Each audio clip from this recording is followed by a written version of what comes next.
What is up, everyone? How are you people doing? Welcome back to today's session. Once again, hoping that all of you guys are doing good and taking good care of yourself. I sincerely hope that you guys are doing everything that you can to protect yourself from what's out there. So, anyways, welcome to today's session. This is going to be fourth session of Light, where we'll be talking about the ray diagrams of both concave as well as convex mirrors. Now, in the last session, we talked about a little bit about the incident ray and stuff. How does it really happen? I mean, what happens to the incident ray if it's passing through the focus to the center of curvature. We've talked about all of that. So today I want all of you guys to remind yourself all those concepts, because we're going to be using all of that concept in today's session. With that said, let me introduce myself.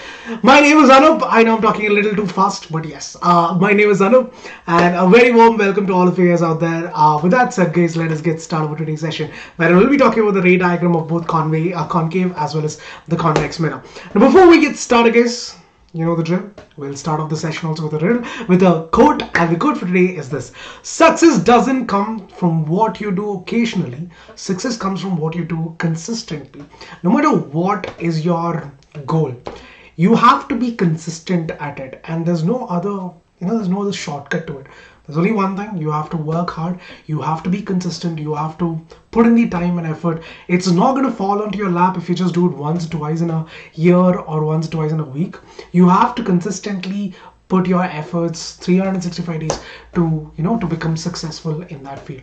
With that in mind, guys, I hope that all of you guys do achieve your dreams. With that said, let us get started with today's session. So in the last session, that is in the previous sessions that we have done, we talked about the spherical mirrors and its components, the focus, the standard incident ray, and today we'll be talking about the ray diagrams of both concave as well as convex mirrors. So just to remind you guys of what we have done in the last session, just let me tell you this very quickly. Here's the thing, guys. If a ray of light is passing parallel, if you talk about a concave mirror and a ray of light is passing parallel and it's incidenting on a concave mirror, after reflection, it will pass through the focus. If a ray of light is passing to the center of curvature, it would pass undeviated even after reflection. And if a ray of light is passing through the focus, then after reflection, it will become parallel to the principal axis. Now, these are the things that I want you guys to remember, because we're going to be using all of that in today's session to understand or to draw out the ray diagrams of both concave as well as convex mirrors. Now, this is a very important question, because this will be asked in your board exams. So be prepared. It might be asked as a 5-mark question or a 3-mark question, depending on how many diagrams are they going to ask, and if there's any other definition along with it. So be very, very attentive. With that said, case, let us get started with the ray diagram of a concave mirror. Let's talk about all the different scenarios. Let's start with the first one. Let's say that the object is at infinity. All right, so a ray of light is coming from infinity.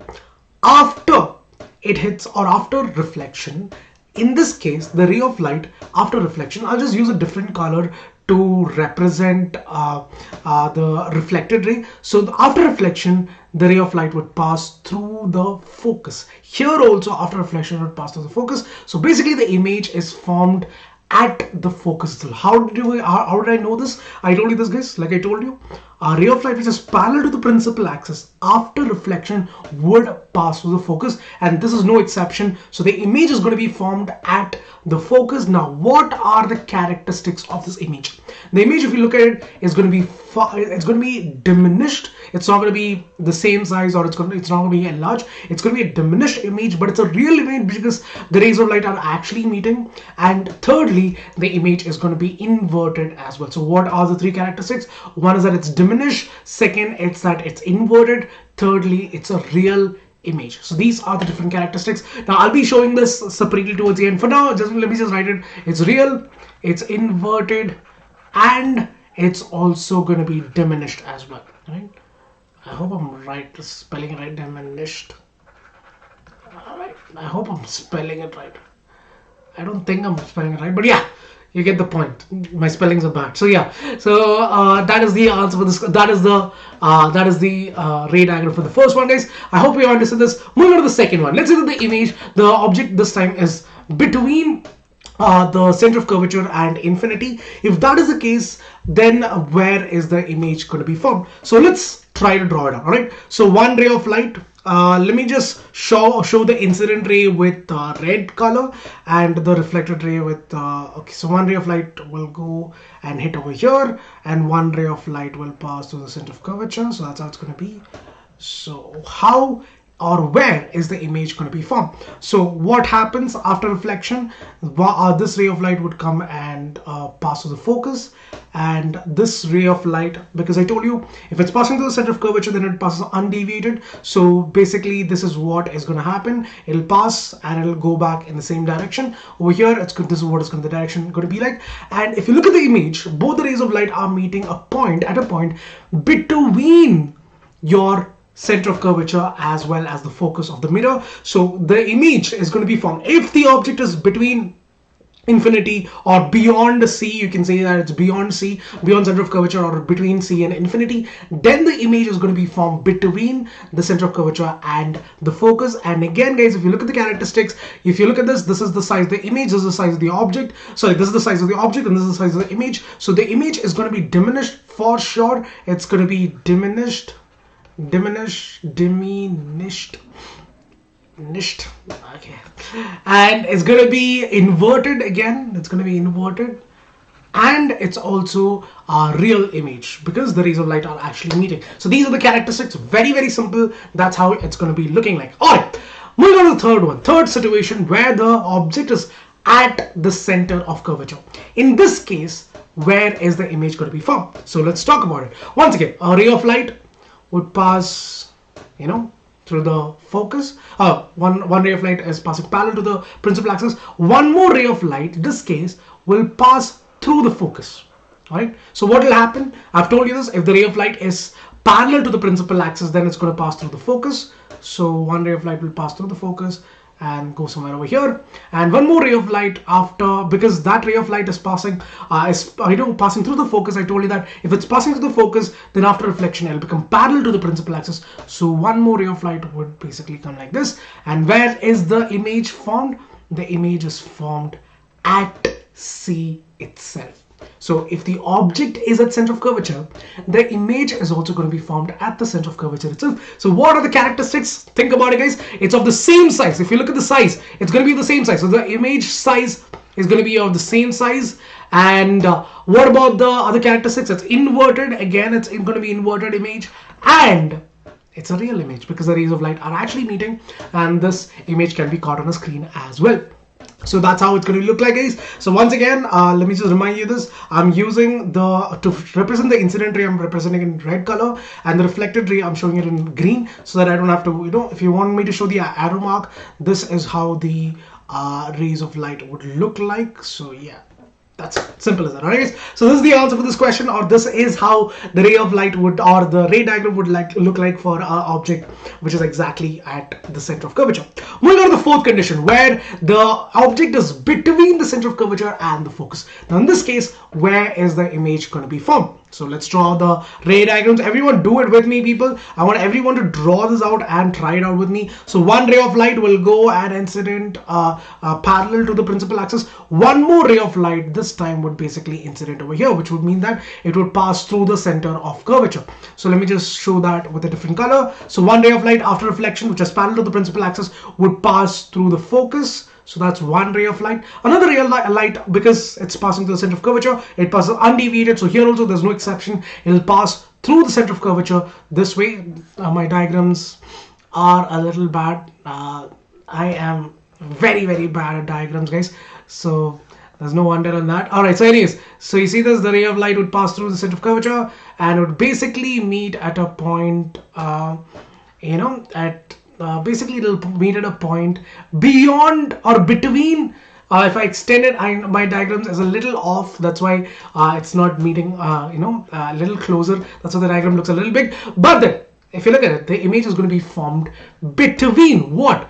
Between infinity and your center of curvature. So the image is going to be formed between infinity and the center of curvature. If the object is between the center of curvature and the focus, is what it's going to look like. And what are the characteristics of the image? This time the image is going to be actually enlarged in size. It's going to be enlarged. It's going to be bigger than the object itself, because if you look at it, this is the size of the image. It's going to be enlarged, and it's real, and it's going to be inverted again. So these are the characteristics of an image, that of an object, the image formed by an object that is placed between the center of curvature and the focus of a mirror. So basically guys, this is what it would look like. Again, I tried my best to draw it out, but because I can't draw a straight line on this, and that's why it ended up becoming or looking like that. But that's what it looks like, guys. So that is the answer for this one, or that is how the image would look like. Moving on to the next one, the fifth condition, where the object is placed at the focus. In this case, where is the image going to be formed?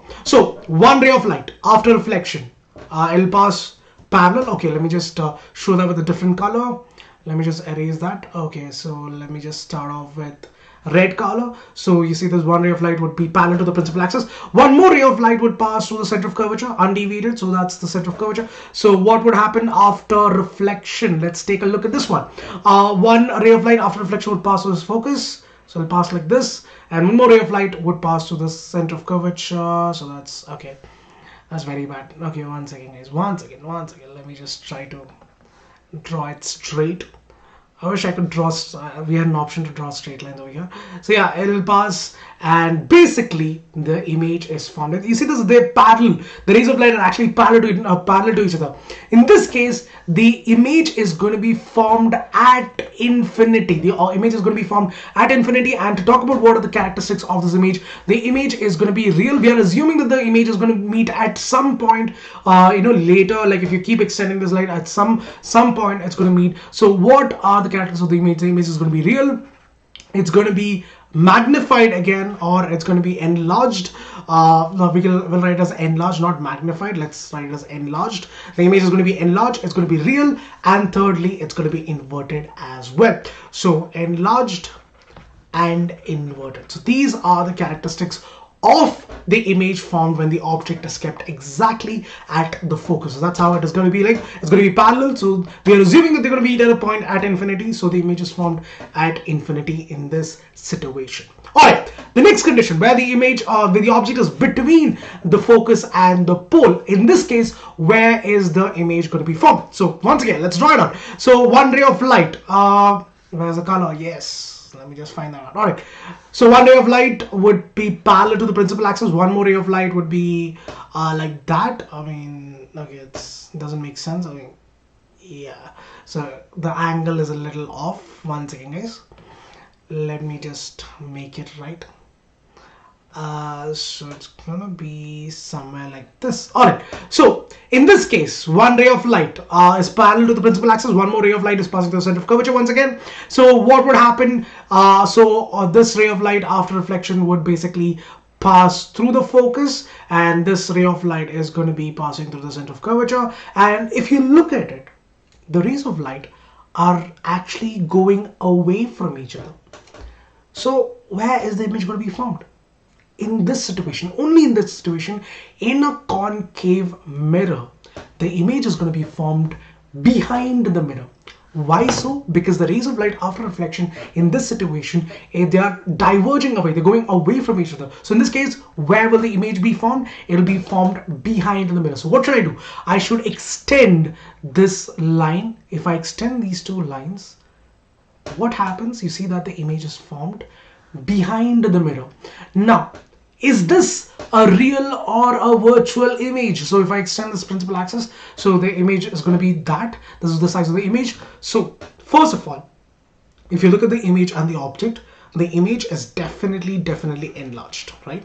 It's far more bigger than the actual object itself.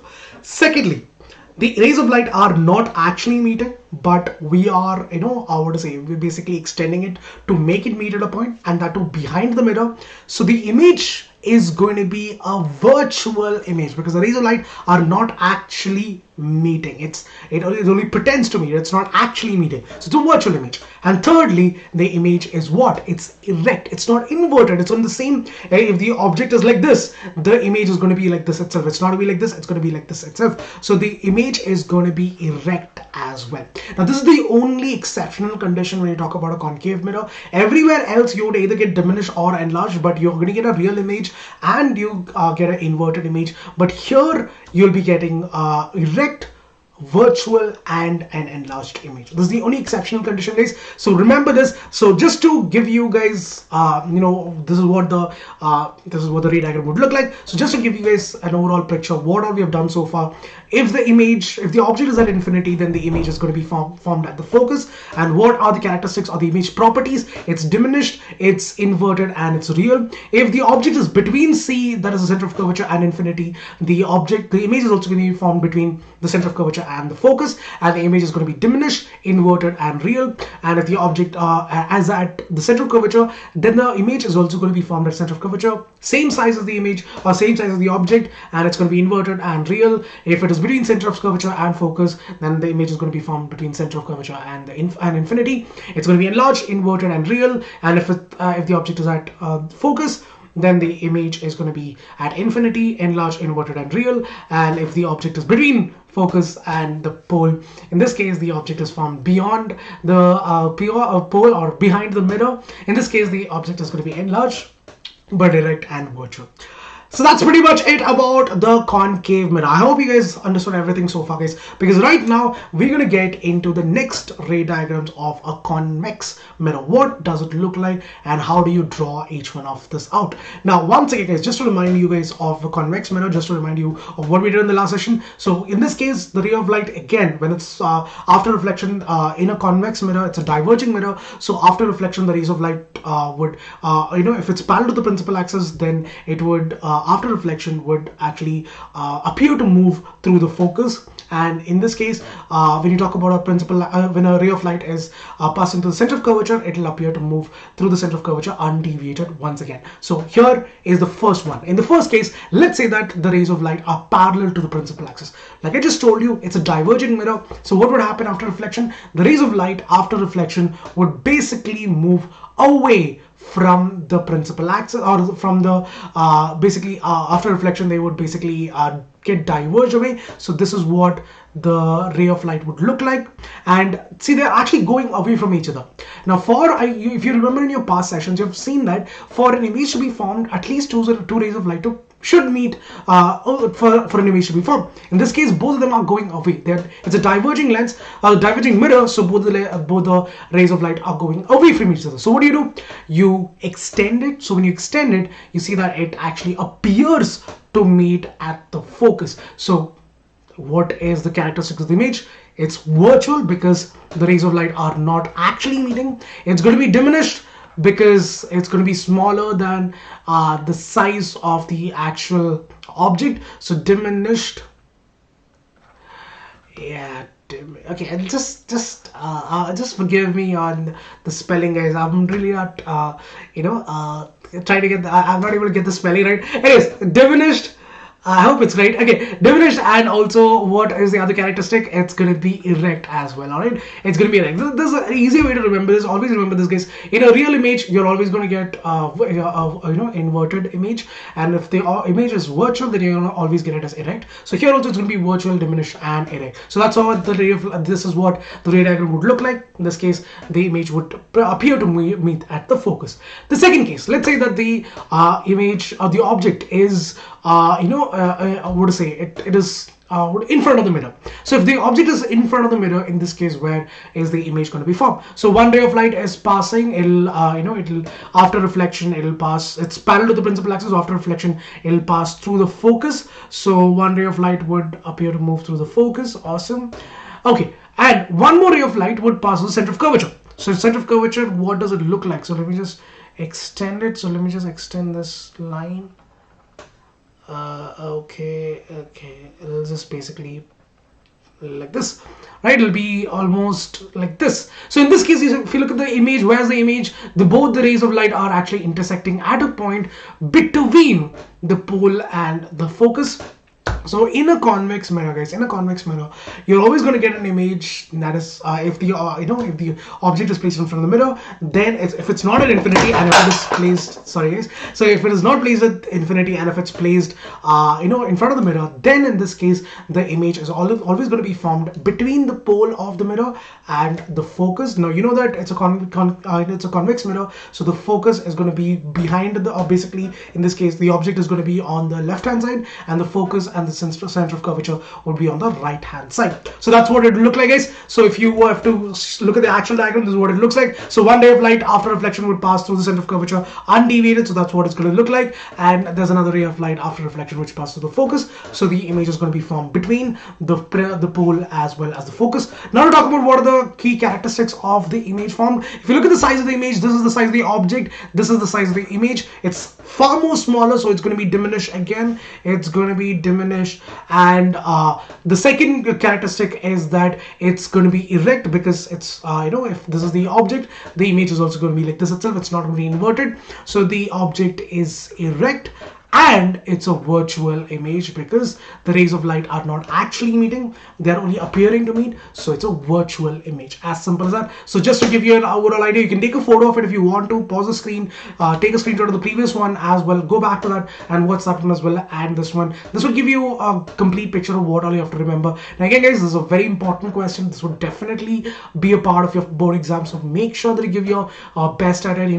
Put in a little bit of effort. This entire chapter of light carries a lot of marks, so do take it very, very seriously. So this is what it is, guys. If the object is in front of the mirror, between the focus and between the focus and the pole, the object is going to be diminished, erect, and virtual. If the object is at infinity, then the image is going to be formed at the focus, and the properties are that it's going to be diminished, erect, and virtual. Simple as that. Now, guys, so that's it. Let us solve some questions. But before we solve the questions, I have an important announcement to make. You guys know about it. All those who've been following the channel lately, you guys know about it. Now before we go ahead, once again, guys, leave a like and also subscribe to the channel, so because we'll be coming up with all sorts of content to help you guys do better in your exams. Not only physics, you'll have chemistry teachers, amazing chemistry teachers coming up. We have math, we have biology, we have social science, English. We're pretty much covering every single subject to help you guys do better in your exam. So do subscribe to the channel and click on the bell icon as well.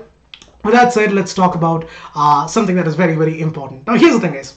We are taking up a survey, right? Because of this quarantine time, you guys are not able to go to your schools, and there are a lot of problems that you guys are facing these days. So these are some of the problems that you guys have come up with, and these were the things that you had told us. I'm pretty sure that there are a lot more than this, but these are some of the things that I'm pretty sure that everyone would be able to relate to these problems. The first one is this, guys, doubts, right? Majority of your doubts are not getting cleared. You don't have a teacher to go to and ask your doubts. Your friends are at home. So there's a big problem about doubts, and there are a lot of websites out there, but then it takes a lot of time to clear your doubts. So you don't want to wait for 24 hours or 48 hours just to get your doubts cleared. So that is a very big problem. Second, notes. How do I download the notes? Because yes, you guys are studying from a lot of websites, but how do you get your notes to prepare yourself for your exams? Thirdly, your tests and assignments, because yes, you want to practice very, very well before your exam starts. So tests and assignments are also a very, very important aspect of that. The fourth is competitive exams, because I'm pretty sure that every one of you guys are looking forward to write your Olympiads and KVPY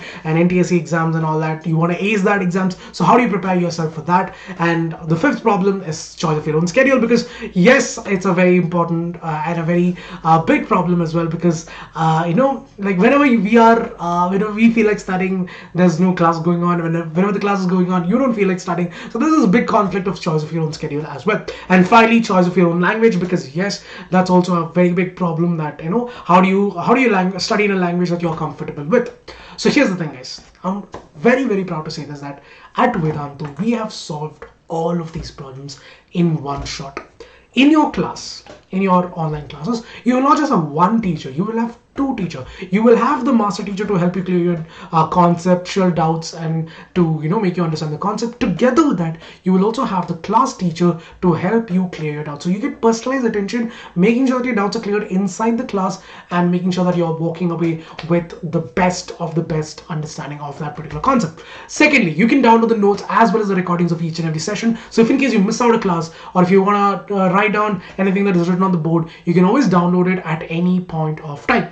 Thirdly, you'll have regular tests and assignments to check where you're going wrong, and based on these tests and assignments, I urge all of you guys to take these tests and assignments, because based on these tests and assignments, you'll also get a detailed report card as well at the end of every month, which tells you what are the topics that you should do better at, what are the topics that you're lacking, and how do you improve yourself on those topics as well. Everything would be given to you in detail in those performance report card as well.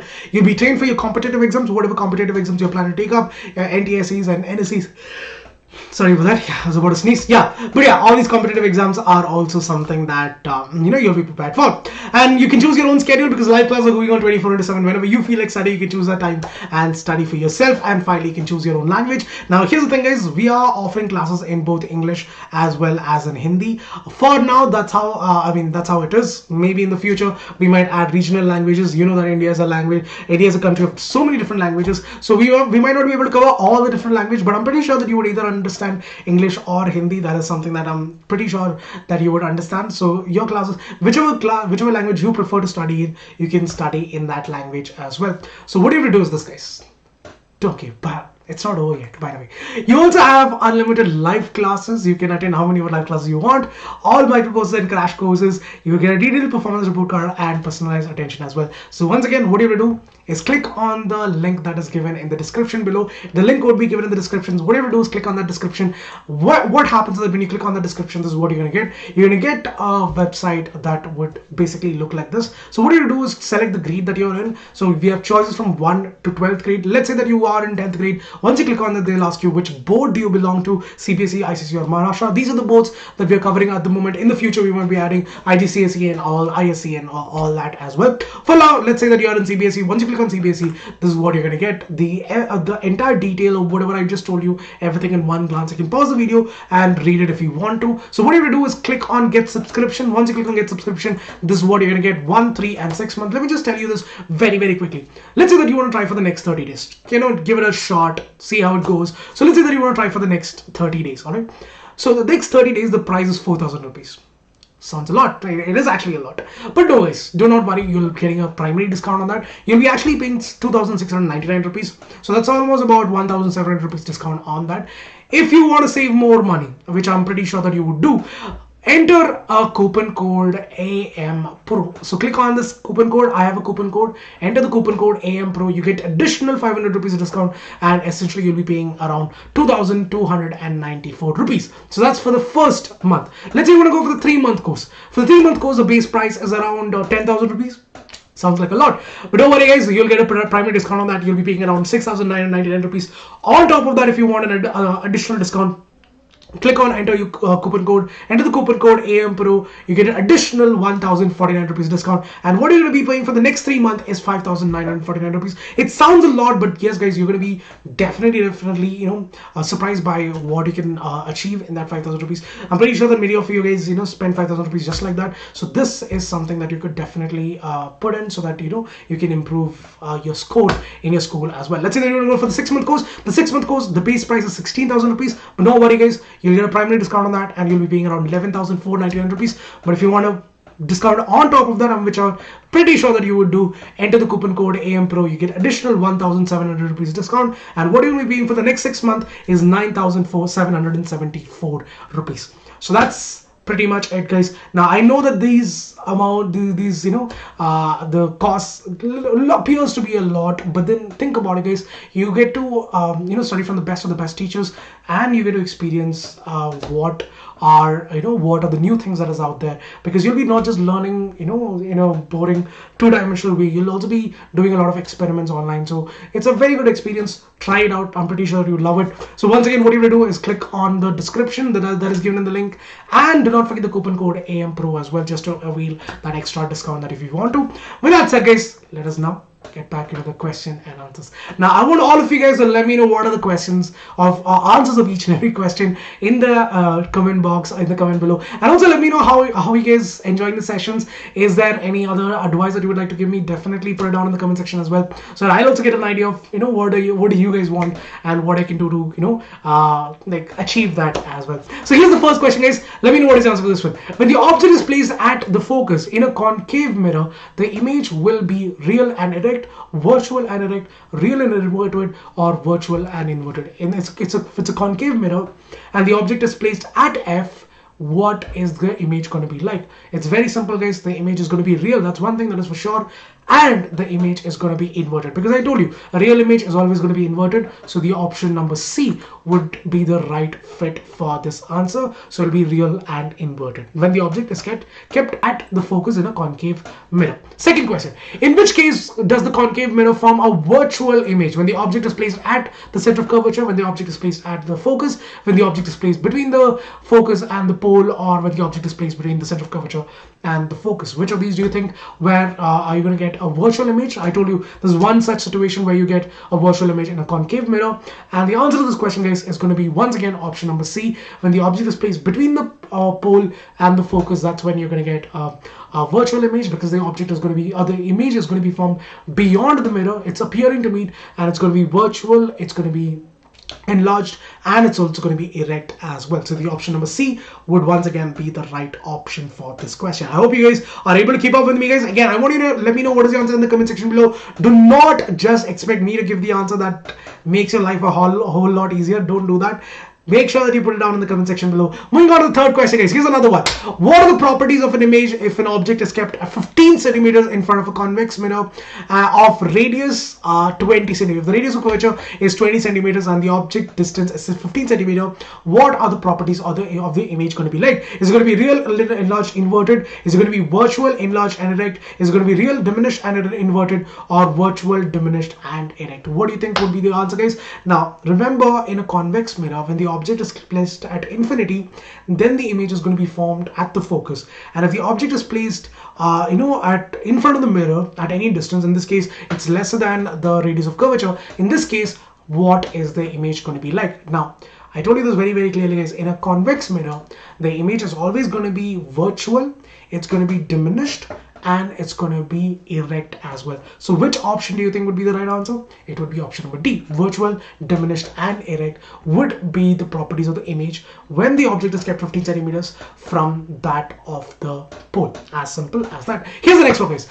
In case of a convex mirror, image is always at C, between C and infinity, between F and C, or between P and F. Where is the image going to be formed in case of a convex mirror? Always. The answer, guys, it is going to be option number D. It's going to be between the pole and the focus behind the mirror that the image is going to be formed. So image is going to be formed behind the mirror, between the pole and the focus. So that is the answer, guys. Option number D would be once again the right one. Moving on to the last question for the day. Once again, comment section below. Do not forget to like the video and also subscribe to the channel as well. Here's the next one, guys. Which of the following image can be formed by a concave mirror? Real, inverted, enlarged, virtual, upright, enlarged, real, upright, and reduced, or both A and B? Which of these can be formed by a concave mirror? And the answer, guys, would be option number D. In some cases, like in the case I told you about this, in all the other cases when it's placed at infinity, at F, at C, between C and F, in all these cases the image is going to be real, inverted, and enlarged. And in some cases, like in the case of when the object is placed between the pole and the focus, at that time we get a virtual, upright, and enlarged image as well. So both A and B is possible. In fact, even diminished, real, inverted, diminished is also possible as well. So all these three conditions are possible in the case of a concave mirror, but in a convex mirror it's always going to be diminished, diminished, erect, and virtual. So that is the answer, guys. With that said, we have successfully completed the topic for today. I hope to see you guys in the next one with a brand new topic. But before we say adieu, there's a homework for you guys to check it out and do it, and let me know in the comment section as well. The question is, guys, the size of an image is always smaller than the object in dash mirrors. In which mirror is the size of the object always going to be smaller than the object itself? In which case you're going to get a diminished image at any point of time. So let me know what is the answer in the comment section below. See you guys in the next one, guys. That is it from my side. Leave a like, subscribe to the channel, and hit the bell icon as well. And if you want to talk to me personally, ask me any doubts that you have, you can always reach out to me at anoop.manoran@vedantu.com as well. So thank you for joining. See you all in the next one. Take care of yourself, stay safe, and bye bye. Take care, guys. Bye bye. See you all. Take care.